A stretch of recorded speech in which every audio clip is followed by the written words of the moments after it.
A series of powerful explosions occurred on Sunday night at military infrastructure facilities in Iran. An air raid alert was issued in a number of cities. According to IRNA news agency, a large motor oil plant in the city of Shahid Salimi in East Azerbaijan province caught fire. Tasnim news agency reported that a military warehouse and an ammunition production center were also attacked by drones.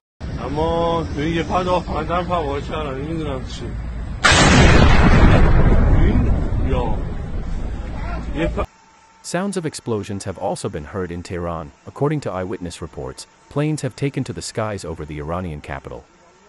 According to local residents, government buildings in Tehran were attacked. As of now, there is no information about victims and casualties. The Iranian Defense Ministry confirmed the UAV attack on a munitions manufacturing center. Iranian authorities have not yet said what country the drones that attacked the Iranian military facility belonged to. The Al Arabiya news channel, citing Israeli media, said Israel had launched a special military operation on Iranian territory with the aim of destroying its military industry. It should also be noted that Iran is considered to be one of Russia's allies and has been repeatedly mentioned in the supply of stealth drones for the war against Ukraine.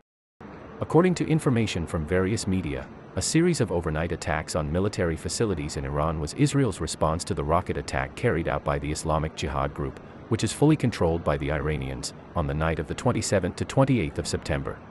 Along with the rocket attacks, the Israeli army began introducing troops into the cities of Shechem and Beit Umar in Palestine.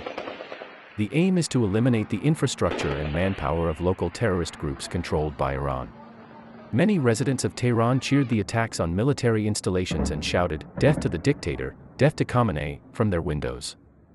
In order to control the dissemination of information, the authorities have turned off the internet in the country.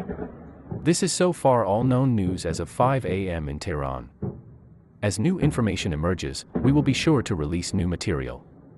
So subscribe to the channel and share this video.